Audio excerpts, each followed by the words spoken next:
Vendredi 5 mars. Évangile de Jésus-Christ selon saint Matthieu.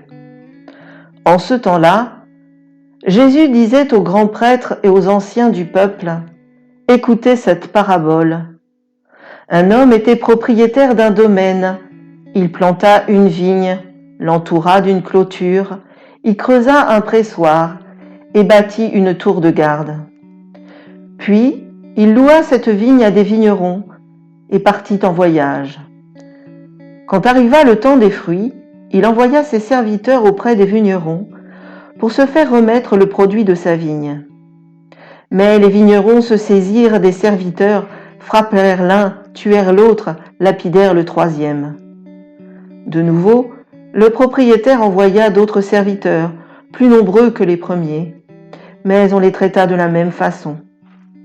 Finalement, il leur envoya son fils en se disant : « Ils respecteront mon fils. » Mais voyant le fils, les vignerons se dirent entre eux : « Voici l'héritier, venez, tuons-le, nous aurons son héritage. » Ils se saisirent de lui, le jetèrent hors de la vigne et le tuèrent. Eh bien, quand le maître de la vigne viendra, que fera-t-il à ces vignerons ? On lui répond : « Ces misérables, il les fera périr misérablement. Il louera la vigne à d'autres vignerons qui lui en remettront le produit en temps voulu. » Jésus leur dit : « N'avez-vous jamais lu dans les Écritures ?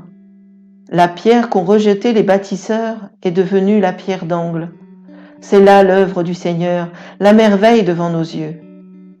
Aussi je vous le dis, le royaume de Dieu vous sera enlevé pour être donné à une nation qui lui fera produire ses fruits. » En entendant les paraboles de Jésus, les grands prêtres et les pharisiens avaient bien compris qu'il parlait d'eux.